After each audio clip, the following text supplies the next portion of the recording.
Louvado seja nosso Senhor Jesus Cristo, para sempre seja louvado, nossa Mãe Maria Santíssima e nosso Pai São José.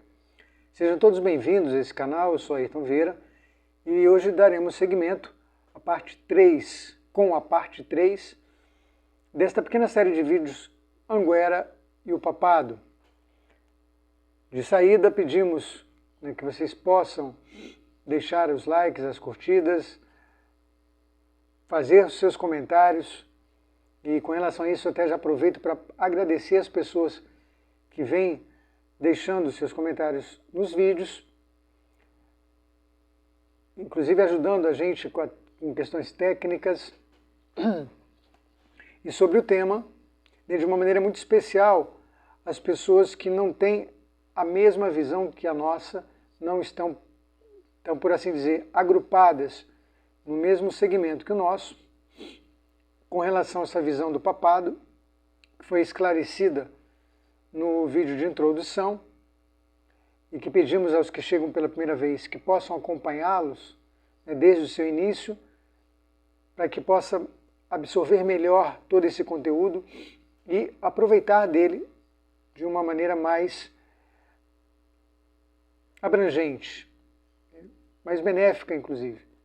Então, agradecer a essas pessoas que se encontram em outros segmentos e que, de alguma maneira, também contribuem com os seus comentários, com a sua opinião e com o seu interesse honesto e sincero pelo tema. Porque é disso que se trata no Frigir dos Ovos. Ou seja, para encontrarmos a verdade objetiva, antes de mais nada, a gente deve estar disposto a abrir mão das nossas verdades. E eu, particularmente, todo o processo da minha vida, passei diversas vezes por isso. Inclusive saindo de um período de ateísmo para o retorno à igreja. E a gente sabe o quanto isso dói, isso nos custa, porque é uma batalha direta contra coisas como a soberba, o orgulho, como a ignorância, como a covardia, como a malícia, a vaidade e uma série de monstros que nos mantém muito presos, bem presos a si, de diversas formas, as formas mais variadas e imagináveis que podemos pensar. Já dizia São Pio de Petreucina, o demônio é astuto. Então, nada melhor que contrapor a essa gama de informações desencontradas, estas contra-informações, inclusive vinda muitas vezes de trabalhos sérios, honestos, de pessoas que se debruçam sobre determinados temas de forma mais acadêmica, mais sistemática, porém, que acabam por dar uma conclusão, chegar a uma conclusão, ao nosso ver, equívoca, de uma maneira especial com relação a esta questão do papado, que é o tema que vem sendo o tema recorrente, o tema, vamos colocar assim, o carro-chefe deste canal e do nosso trabalho ao decorrer de alguns anos, ao longo de alguns anos. Então, e até o momento, acreditamos, por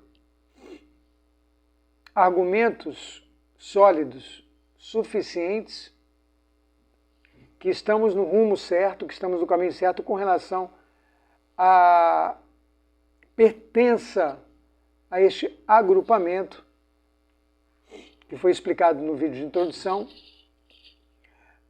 católico, e que é o agrupamento, a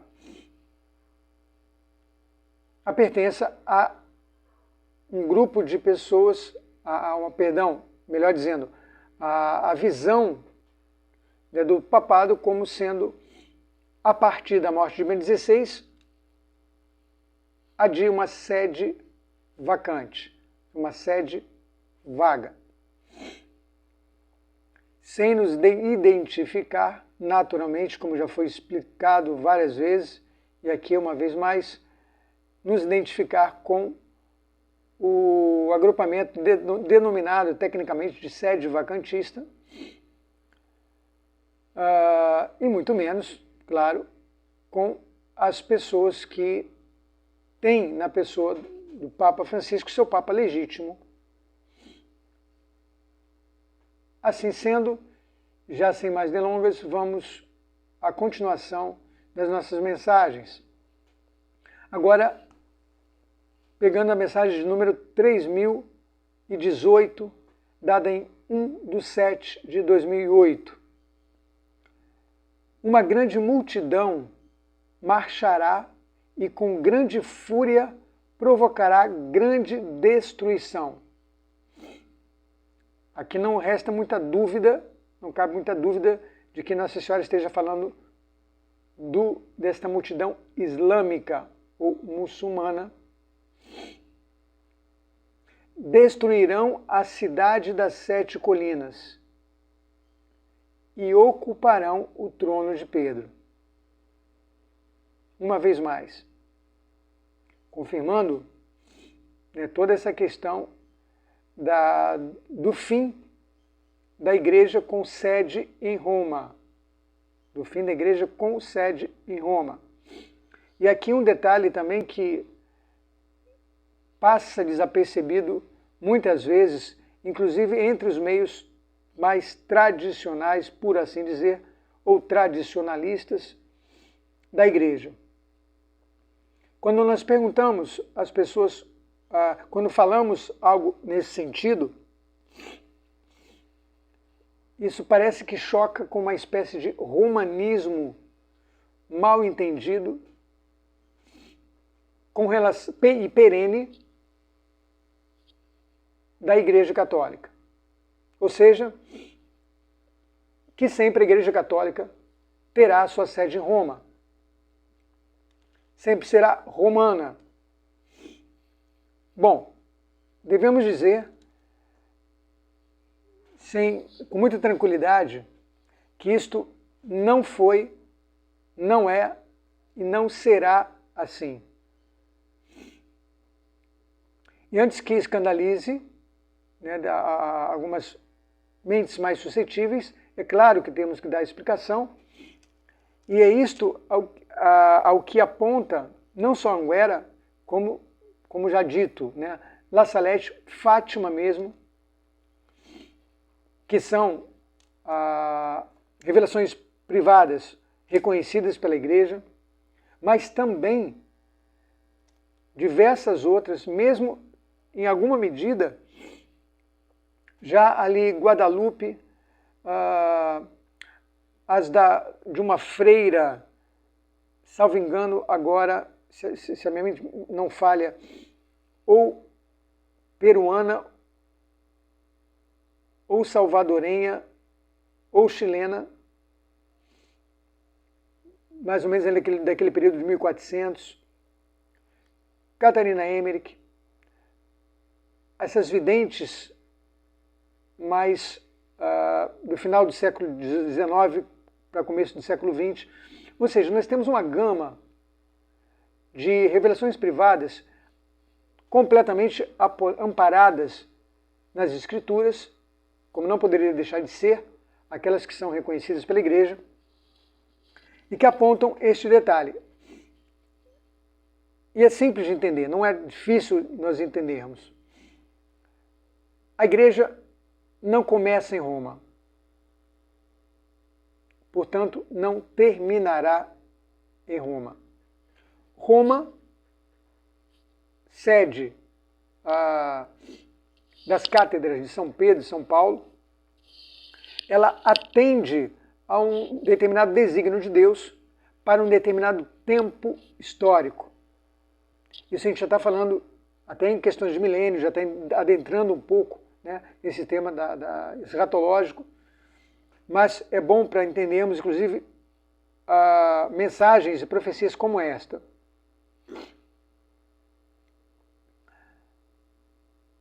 Roma pertence, então, é um símbolo, de um período da igreja, um período denominado nas Escrituras, por exemplo, São Paulo, no Evangelho de São Lucas, como o período do tempo dos gentios, ou tempo das nações, ou ainda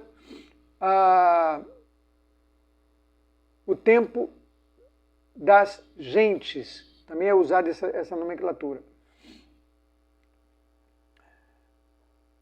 Este tempo é o tempo em que os judeus são postos de castigo, perdem, né, a primogenitura, por assim dizer,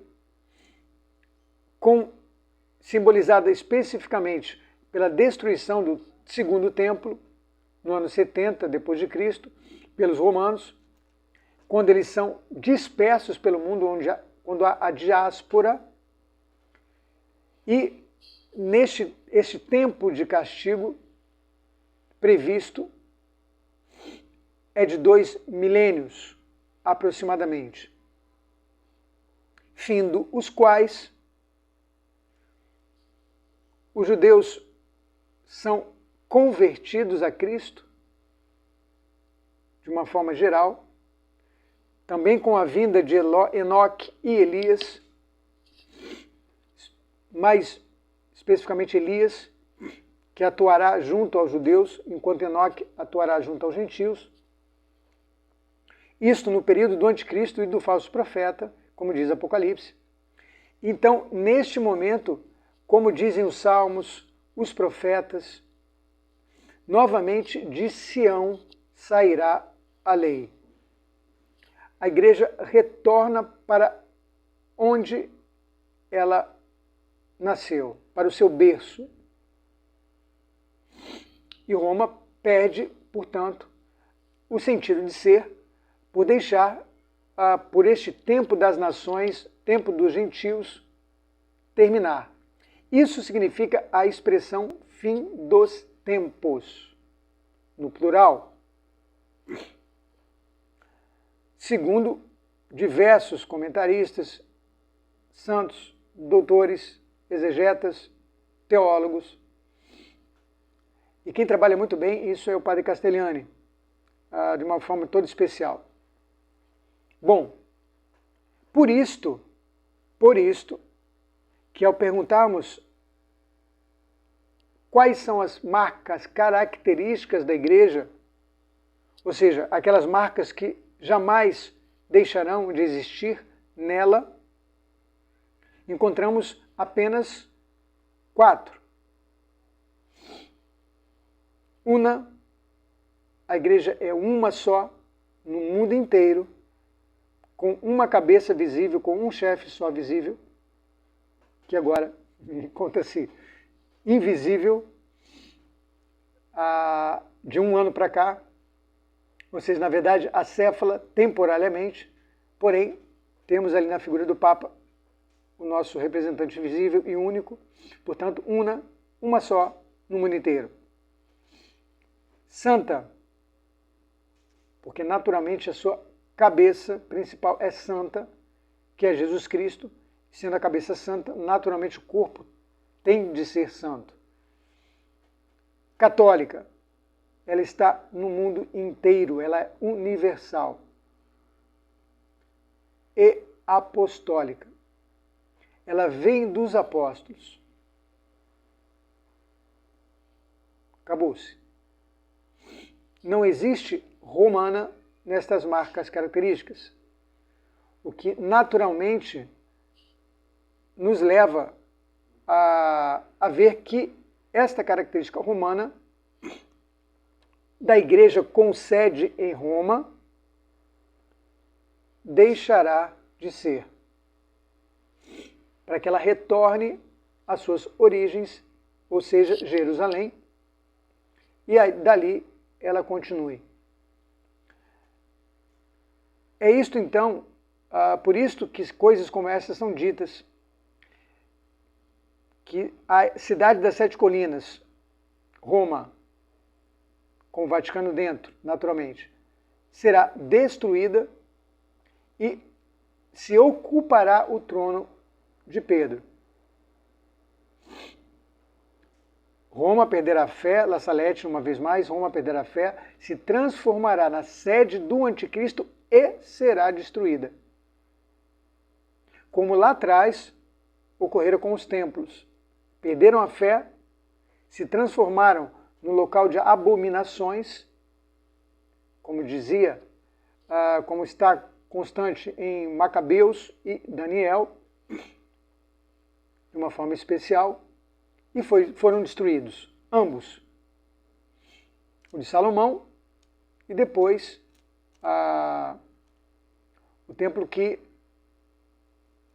foi construído após o exílio, sobre Esdras e Neemias, e que Herodes o Grande ampliou e existiu no tempo de Cristo. Muito bem, continuando, me perdoem o parênteses alongado, mas é necessário para a gente ajudar, né, no contexto geral da coisa. Sabei que o futuro da igreja será de grandes dores. Chegará para ela a angústia do Calvário. A angústia do Calvário significa nada mais, nada menos que dor, sofrimento e morte. Para que haja a ressurreição. Exatamente como Cristo. E aqui nessa mensagem ela dá alguns conselhos, inclusive, e coloca algumas coisas também bem interessantes. Primeiro, peço-vos que intensifiqueis vossas orações em favor da igreja do meu Jesus. Outro ponto, eu vim do céu para apontar-vos o caminho da verdade. Não recueis, sede dóceis.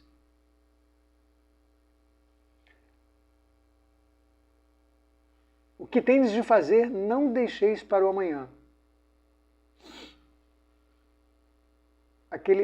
Em alguma medida, o conselho que é dado também no Apocalipse, né, que os bons, a partir de um determinado momento, principalmente, que os bons sejam cada vez melhores, né, e que os maus terminem de descambar na sua maldade, ou seja, para que não haja mornos, né, não hajam tíbios. E aquilo que o próprio Cristo disse para Judas, o que você tem que fazer, faz depressa. Deu carta branca a Judas, amarrou de alguma forma as mãos de Pedro.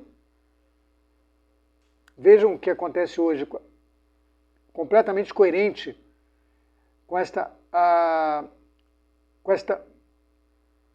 figura lá atrás, com este tipo. Lá atrás temos o tipo, Judas e Pedro. A Pedro, Cristo manda colocar a bainha na espada, ou seja, sair um pouco de cena, né, deixar o protagonismo. E a Judas, não, ao contrário, ele dá carta branca. Exatamente o que acontece, vem acontecendo, principalmente a partir do golpe de Estado dado em Bento XVI, que ocasionou a sede impedida. Ele se tornou impedido, ele ficou impedido de exercer 2 das 4 funções papais, que veremos, como foi dito já, na próxima série, se Deus quiser. Acolhei também os ensinamentos do verdadeiro magistério, uma vez mais. Na verdade não há derrota. Pronto. Você pode ser o exército de um homem só, todo mundo no erro, só você na verdade. Você não vai ser derrotado. Você não vai experimentar derrota. Mensagem 3035, de 2/8/2008. Não permitais que o demônio vos engane.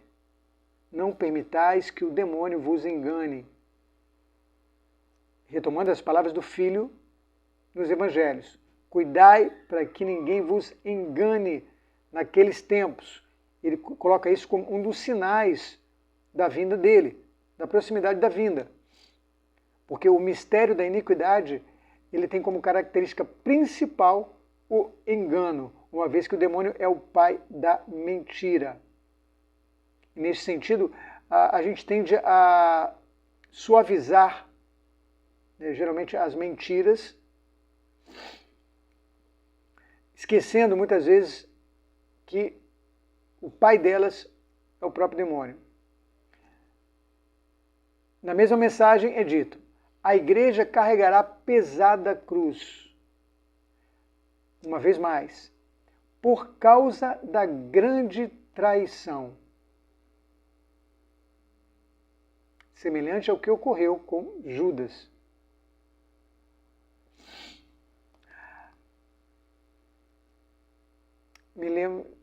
Nesse exato momento, eu me lembro de um detalhe, né, que, fruto de uma elucubração, né, uma divagação matemática feita há algum tempo atrás.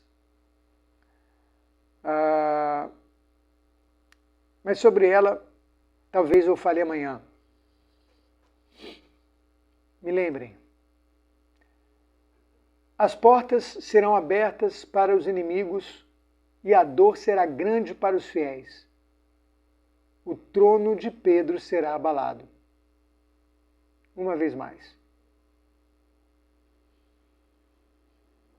Já na mensagem de 3046, de 29 do mesmo mês, mês 8 de 2008, temos: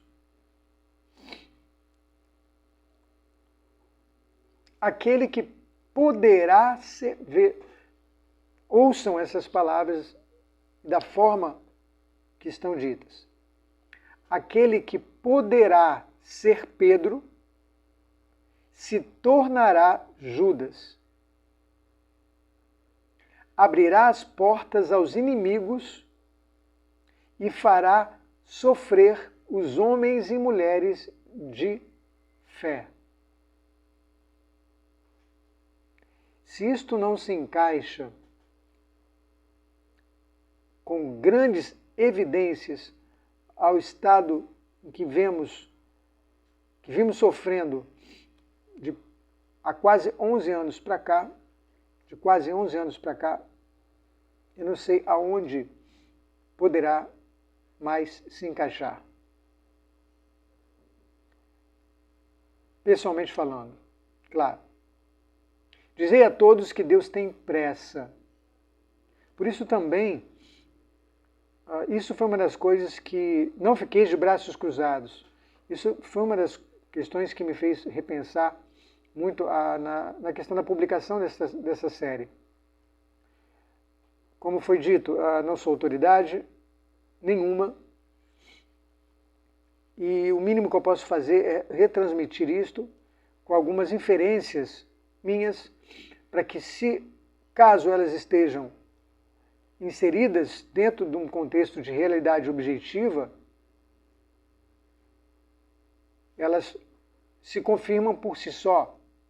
Não porque eu as diga, eu as mostre, eu comente, eu infira, mas pela própria realidade que se impõe.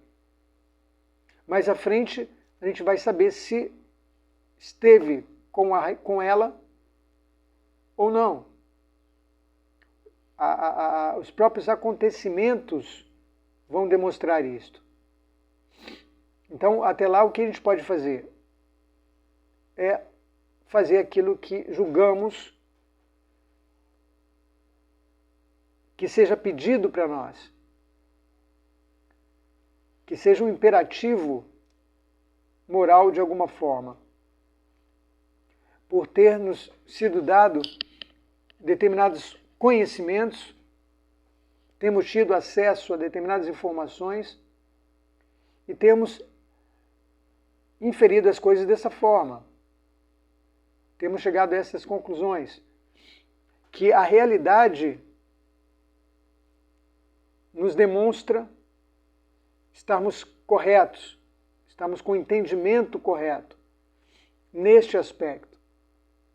Por isso que eu ainda insisto, né, com essa questão já desde o início, praticamente alguns anos depois, mas desde o início, porque nunca acreditei, como já foi dito em outro vídeo, nunca acreditei, e até o momento dou graças a Deus por isso, de que Bento XVI havia renunciado de verdade ao papado.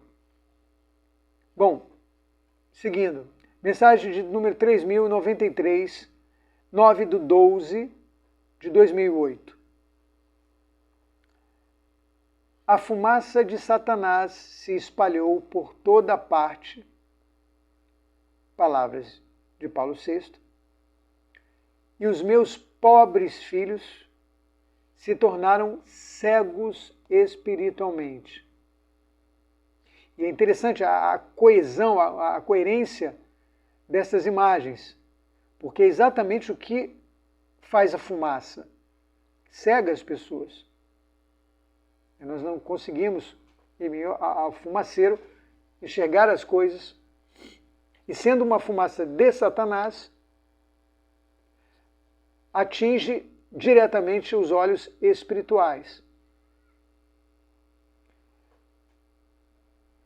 E uma vez mais, porque vale a pena, esta cegueira não necessariamente atinge só aos menos dotados de inteligência. Ela atinge, via de regra, os menos dotados de sabedoria, cujo começo, a raiz, está no temor ao Senhor. Portanto, envolve diretamente uma coisa chamada humildade. Não estamos, e deixo claro, não estou dizendo com isso que eu seja humilde, que eu apenas me considero um privilegiado, porque apesar das misérias, que não são nada poucas, os que me conhecem sabem que falo a verdade, considero que foi me dada uma graça especial neste ponto de entender as coisas dessa forma. E ao que os acontecimentos até agora, até o presente momento, demonstram estar correto, junto com uma gama de pessoas mundo afora, e que graças a Deus são a minoria nesses agrupamentos hoje que compõem a Igreja Católica. Mesma mensagem continuando: a Igreja do meu Jesus beberá o cálice amargo da dor. O trono de Pedro será abalado uma vez mais, e a confusão estará presente em toda parte, em todos os setores, em todos os níveis, em todas as áreas, em todos os segmentos de pessoas, em todos os tipos de pessoas. Pela graça misericordiosa do Senhor, um homem contribuirá para o regresso dos meus pobres filhos, afastados, e a verdade reinará na casa de Deus. Chegará o dia em que no trono de Pedro estará sentado aquele que mudará para sempre os rumos da Igreja.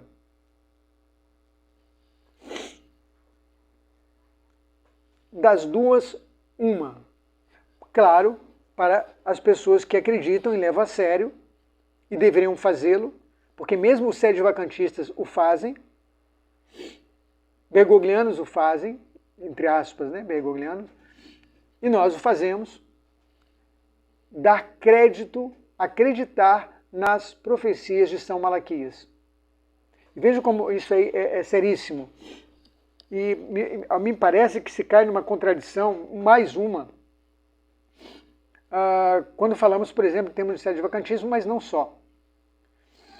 Se acreditarmos em São Malaquias, e foram publicados 2 livros bem interessantes a esse aspecto, e eu faço essa questão porque tenho eles próximo a mim.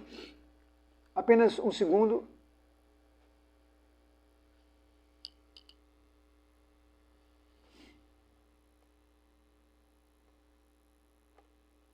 Não estou conseguindo pausar o vídeo, problemas técnicos, mas volto já.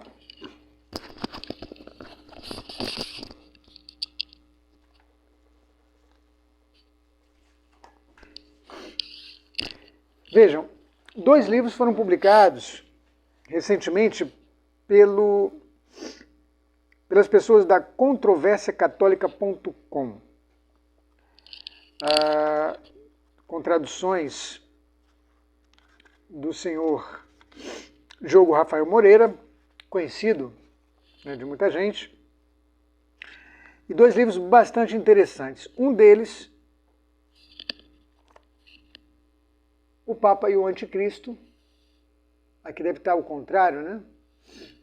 O Papa e o Anticristo, a crise atual da Santa Sé à luz da profecia, feito pelo cardeal Henri Edouard Menin. Este escrito foi um escrito em resposta a uma carta, a conferências feitas pelo cardeal Newman, Henri Newman, Beato Henri Newman, e em resposta ao cardeal Newman, o cardeal Menin, então, escreve esta pequena série de conferências, faz, né, uma pequena série de 4 conferências sobre o tema. E a profecia dos papas e a Grande Guerra. A profecia dos papas e a Grande Guerra, de Monsenhor Albert Farges, não sei como se pronuncia, PSS. E este livro, ele, para mim, demonstra cabalmente que estas profecias, PSS é Padre de São Sulpício e prelado de Sua Santidade, este Monsenhor Albert. Ou seja, não foi uma pessoa de pouca monta, e ele demonstra a autenticidade destas profecias. Pois bem, nós temos então, tendo em conta estas profecias, este personagem aqui, que é mencionado em 2008, que após o trono ser abalado, pela graça misericordiosa do Senhor, um homem contribuirá para o regresso dos pobres filhos de Maria, afastados, e a verdade reinará na casa de Deus. E chegará o dia em que no trono de Pedro estará sentado aquele que mudará para sempre os rumos da igreja. Vejam, acreditando em São Malaquias e não sendo sede-vacantistas, há um problema. O problema de que Francisco teria de ser Petrus Romanus. Este personagem, que para mim, trata-se dele, que conduzirá a igreja, né, na grande tribulação, e esse pequeno rebanho deveria necessariamente sê-lo. Ou então, segundo algumas interpretações possíveis, mas muito menos prováveis, porque uma análise escorreita do texto mais profunda não diz isto, este outro personagem, entre o penúltimo, que foi Bento XVI, matematicamente falando, entre o penúltimo e Bento XVI, haveria um intermediário num determinado período e, por fim, São Malaquias. Então significaria dizer que, por esta interpretação, Francisco seria esse intermediário e logo após ele, Petrus Romanus, este homem que vai restaurar, que vai conduzir o pequeno rebanho juntamente com, contemporaneamente ao anticristo e o falso profeta.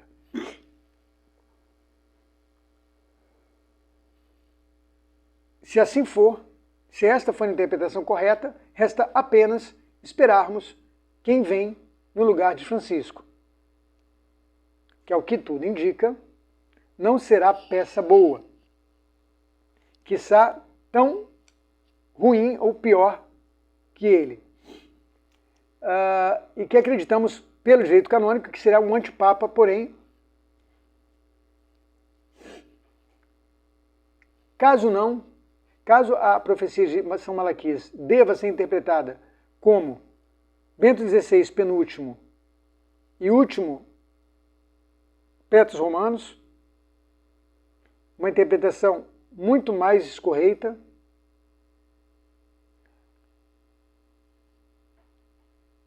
então, para os que acreditam em Francisco como o Papa legítimo, sucessor de São Pedro, ele tem de ser Petrus Romanus.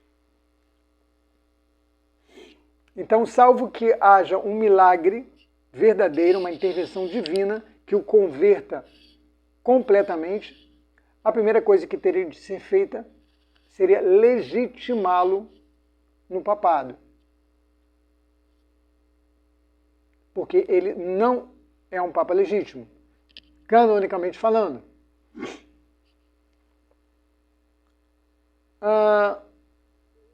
Já para os sede-vacantistas, ele já tem que fazer um outro tipo de malabarismo para dizer que os papas ali quase que dão uma parada, dão uma pausa em Pio XII, e depois, que seria, né, o penúltimo, que seria o que foi para nós Bento XVI, para ele seria Pio XII, e o último, então, e aí depois de Pio XII, quando volte a série de papas legítimos, São Malaquias continua.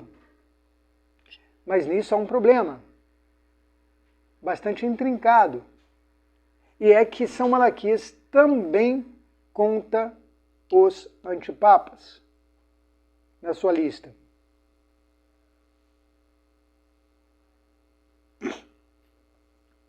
Bom, deixemos isto, então, mais uma vez, para a história. Recomendo este livro, né, do pessoal do Controvérsia Católica. Não recomendo as ideias do Controvérsia Católica, naturalmente, com relação ao papado, ao sede-vacantismo, mas este livro, até mesmo porque apenas foi traduzido pelo Sr. Diogo, e que muito sabiamente se eximiu de fazer qualquer comentário pessoal, ele dá os fatos aqui como são. Inclusive há uma lista final, e que chega a Bento XVI, uma vez que o livro foi publicado, esse aqui é a segunda edição dele. Primeira edição em 2021, segunda em 2022. E eles colocam aqui o Bento XVI como 111, 112, deixam em aberto. Então, voltando às nossas mensagens de Anguera. Mensagem de número 3096, de 19/12/2008. Queridos filhos, chegará o dia em que sobre a terra poucos serão os homens e mulheres de fé.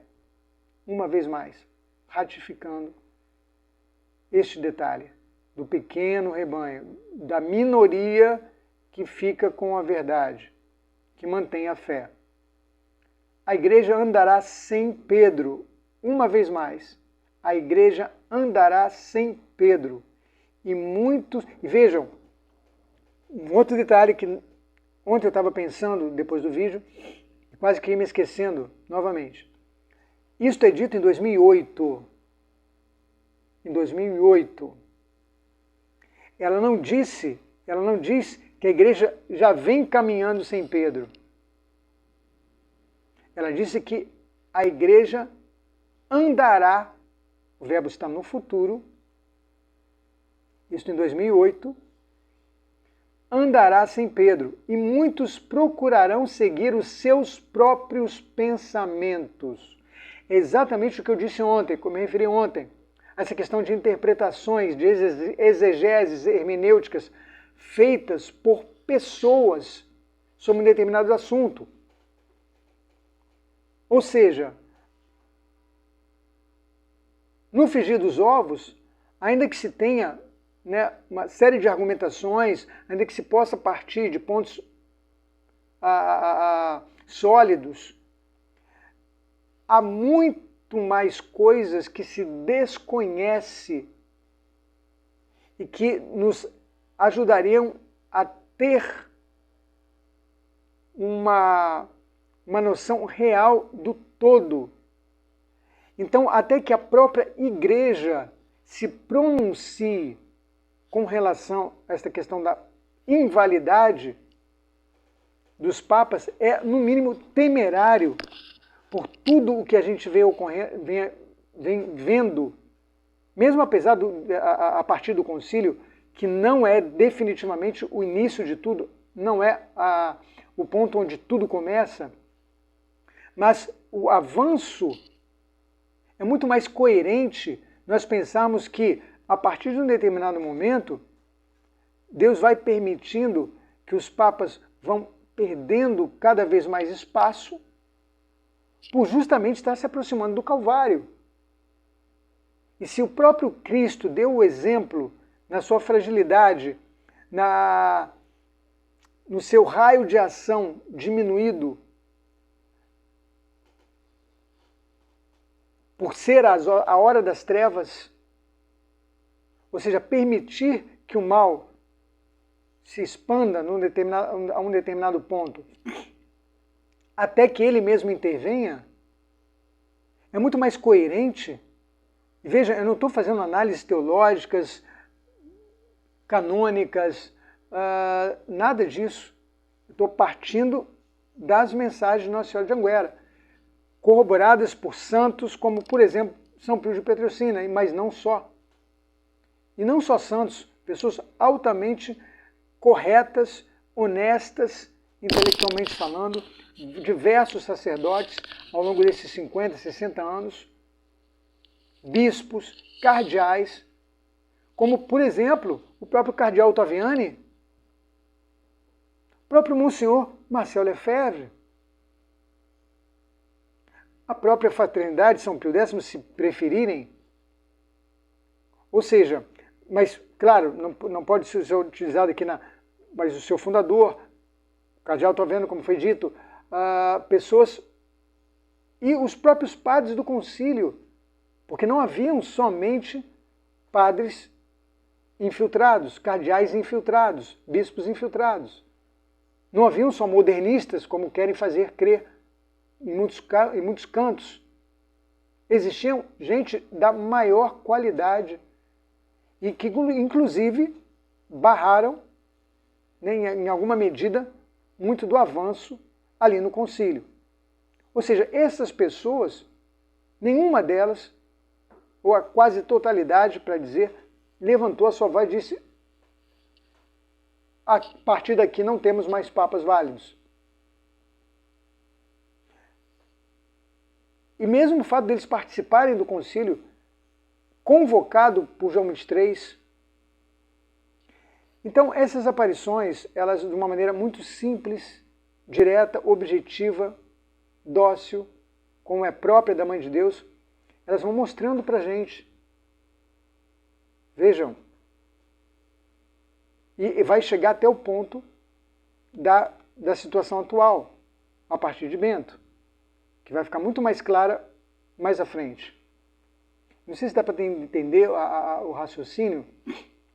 Se não, por gentileza, me perguntem, deixem nos comentários. Às vezes a gente divaga um pouco, mas é porque são muitas informações e não tem como realmente ter o tempo necessário de preparação para tudo isso. Mas, para dizer, a coerência está muito mais em ver todo esse desenrolar de coisas, até o ponto, vejam, até o ponto de existirem os dois papas em Roma. Duas pessoas como papas. que vai ser trabalhado mais adiante, ou seja, situação de que até agora, mesmo as pessoas que acreditam em Bergoglio como Papa, clérigos, não clérigos, ainda não souberam dar resposta a isto. Ok, mas se Bento XVI renunciou de fato ao pontificado, e sendo esta pessoa ovacionada por vocês, esse homem inteligentíssimo, erudito, quase que o doutor da igreja, por que ele não agiria simplesmente como os anteriores que renunciaram? Há uma outra contradição muito grande entre as pessoas que admiram bastante Bento XVI como um grande papa, um grande homem e até um santo, e consideram que ele tenha renunciado validamente ao papado. É uma incoerência sem tamanho. Porque se ele fosse esta pessoa, e ele era esta pessoa, se ele fosse esta pessoa, ele teria necessariamente de agir conforme o próprio direito canônico mandava, conforme as regras do jogo mandavam. Porque se ele quisesse se colocar acima delas, qual o procedimento correto? Ele primeiro modificar a lei e depois agir como ela.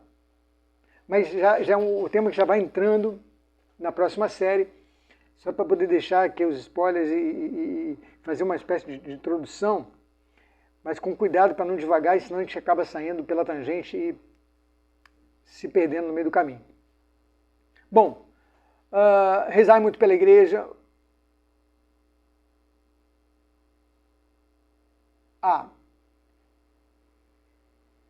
Faltarão vocações, continuando esta parte da mensagem, faltarão vocações.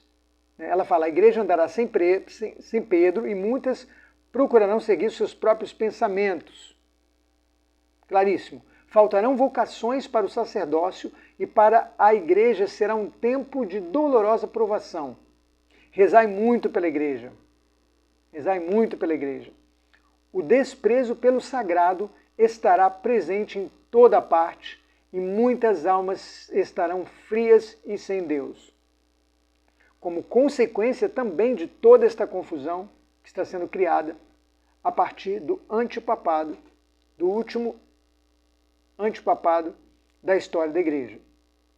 Segundo algumas contagens, como já dissemos, já foi dito, o 40º antipapa.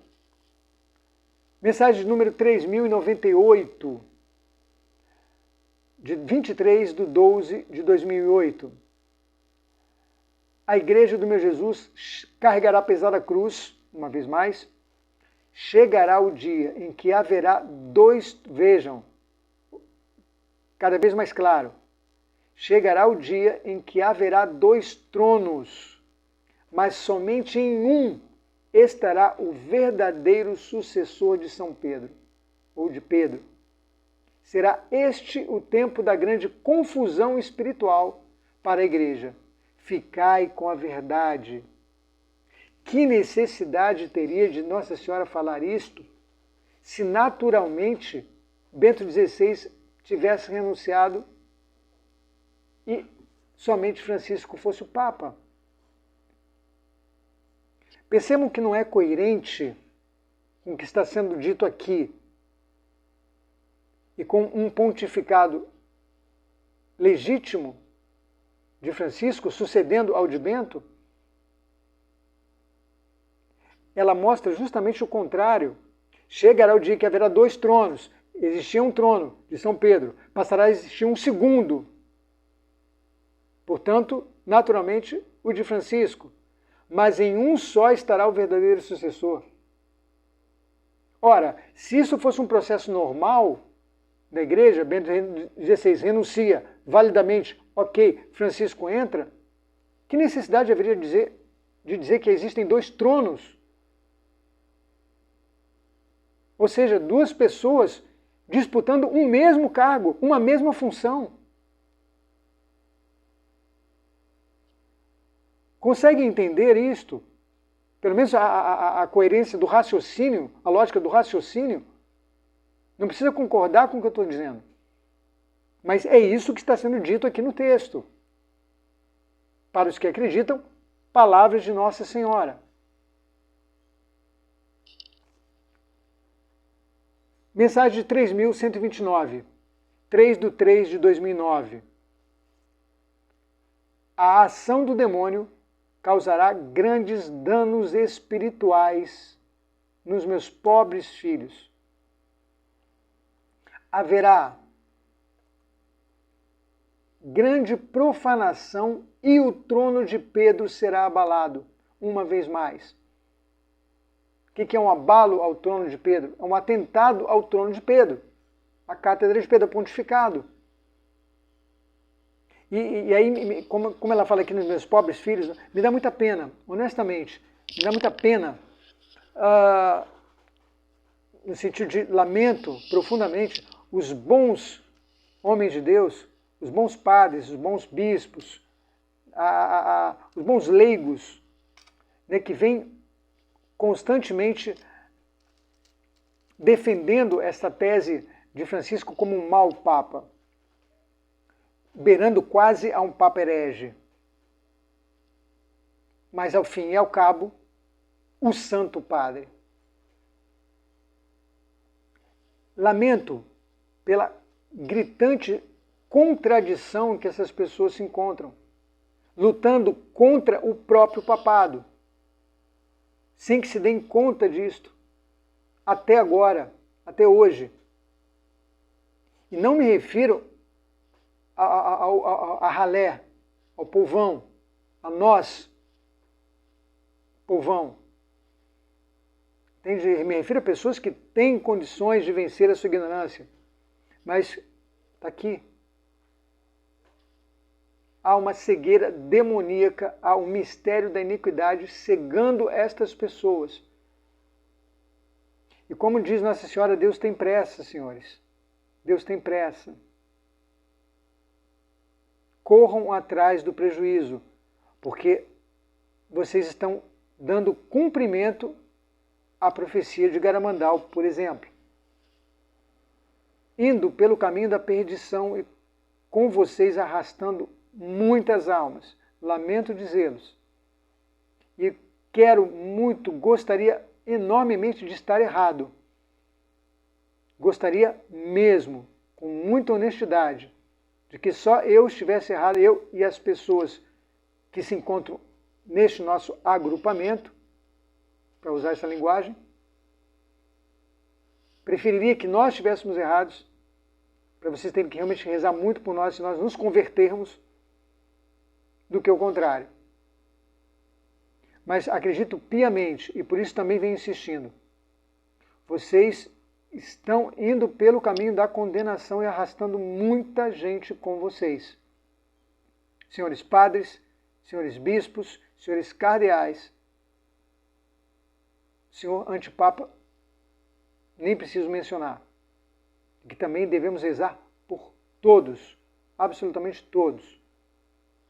Os únicos pelos quais nós sequer devemos perder tempo em rezar, naturalmente, é o anticristo e o falso profeta, que já estão condenados biblicamente. Ponto. Esses aí não tem por que rezar, não tem por que perder tempo. O resto não. Adiante. 3.180. 29/6/2009. Chegará para ela, a igreja, um momento de dor. Haverá grande perseguição à casa de Deus e os meus pobres filhos hão de chorar e lamentar. O trono de Pedro será abalado. Um sucessor de Pedro verá a destruição de sua casa e os homens de fé irão lamentar, como os judeus fizeram nas duas ocasiões de destruição dos templos.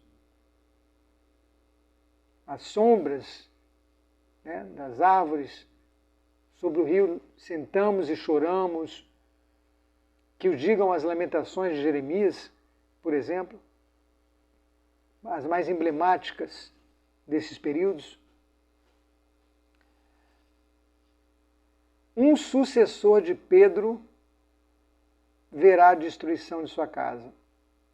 Uma vez mais confirmando, Roma será destruída, o Vaticano será destruído.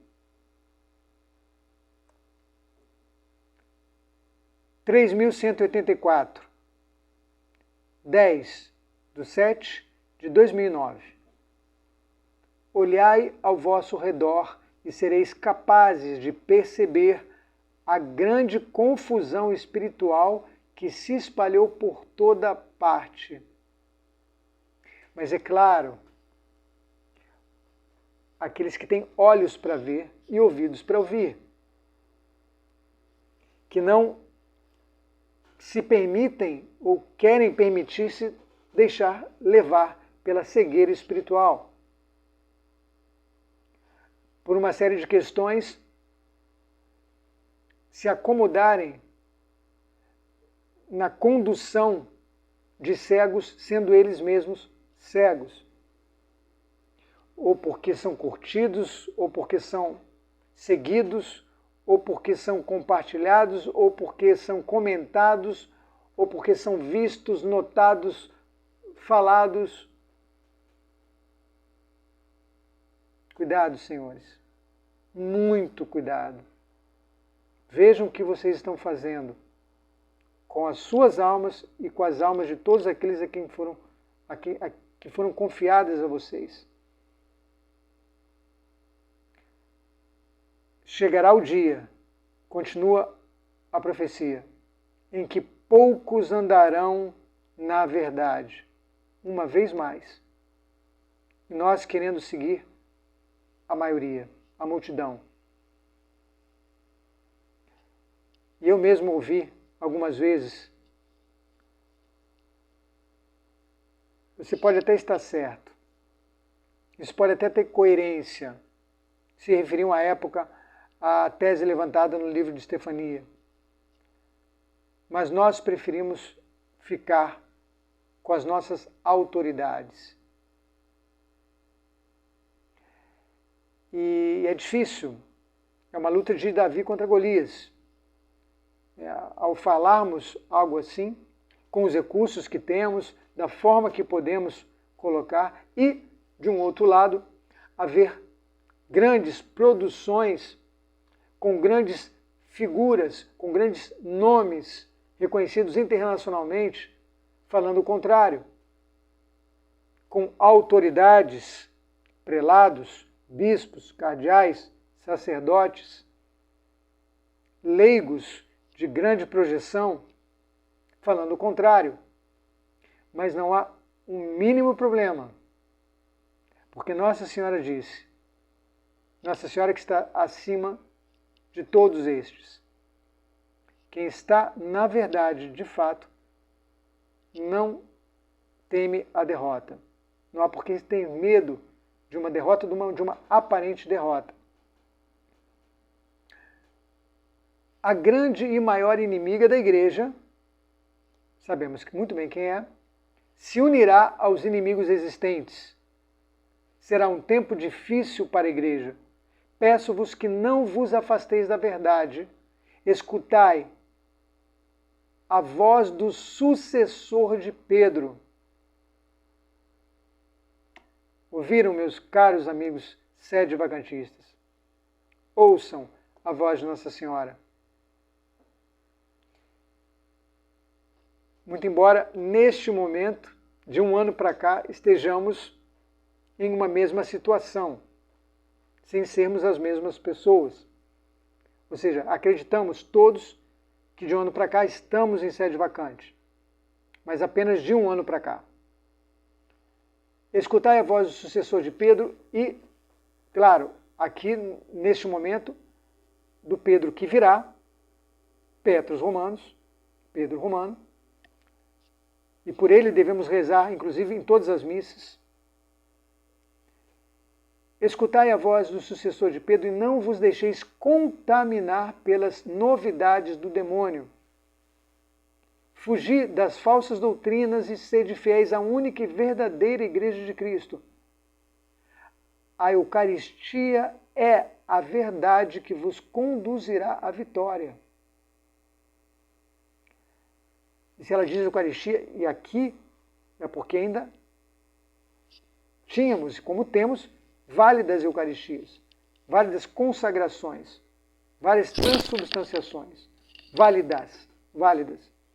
Somente buscando forças na Eucaristia sereis protegidos das grandes tempestades espirituais. Por isso, nada vos dará proteção a não ser a força que vem da Eucaristia, pois é o próprio Jesus que nela está com seu corpo, sangue, alma e divindade. Eis a verdade. Quem vos guia por outro caminho não está com o Senhor. Já cantando a pedra aqui, para os que viriam à frente dizer que ali é só uma representação, não existe realmente Jesus Cristo na Eucaristia. Não existirá na Eucaristia, na consagração deles, porque já não estarão fazendo mais o que a igreja manda fazer, por isso não haverá validamente a consagração. Mas, até então, para os padres que acreditam no que a igreja acredita, estes padres consagram validamente. Por piores que sejam em termos de pessoas, por mais equivocados que estejam com relação a essa questão do papado. A sua Eucaristia, a sua consagração nas missas é válida, por isso ali está Jesus, por isso ali devemos estar nós, guardadas as devidas proporções, ou seja, sem o risco do escândalo, de nos escandalizarmos e perdermos a fé com tudo que está sendo feito ali, que é uma dessacralização, né, uma irreverência, um desrespeito, blasfêmias com relação ao nosso Senhor Jesus Cristo. Mas ainda assim, se Ele está ali,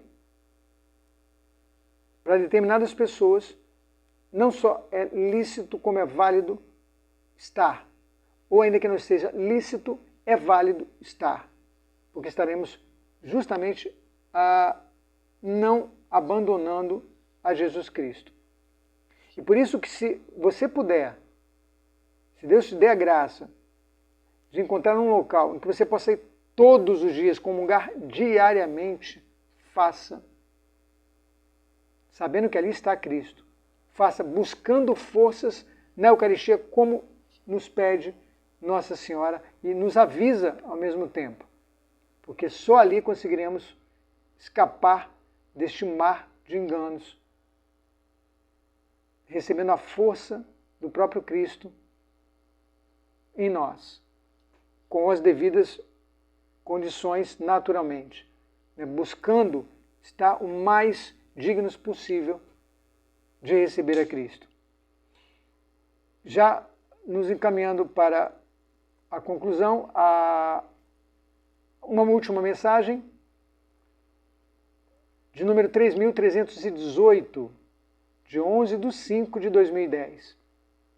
Um fenômeno extraordinário acontecerá na terra de Santa Cruz, nosso Brasil. Diante de várias autoridades eclesiásticas, o Senhor permitirá esta graça, que será para bem da igreja da vossa nação. Uma vez mais, uma certa predileção de Deus pelo Brasil, que ainda há de jogar, como já joga, um grande papel nesta questão dos fins dos tempos e do papado de uma forma especial, como demonstramos no vídeo introdutório, de introdução desta série. Tendo escolhido, por exemplo, a revelar-se neste lugar a esta pessoa por nome Pedro Regis Alves. O fenômeno se dará por meio de uma imagem de São Pedro. Para mim, uma confirmação a mais disso que foi dito. acontecerá dentro de um mosteiro e chamará a atenção do mundo. Então, Brasil, prepare-se para, e mais especificamente este mosteiro, né, já prepare-se para ser um local de peregrinação a partir do momento em que haja este fenômeno extraordinário, portanto, um milagre, em seus muros, em seu recinto. Bom, com esta mensagem, encerramos aqui e no próximo vídeo tentaremos concluir, então, esta primeira coluna desta série. Desde já, é possível que façamos um outro vídeo amanhã e depois disso, só após o Ano Novo. Então, até amanhã, se Deus quiser. Deixe seu like, deixe sua curtida, deixe seu comentário.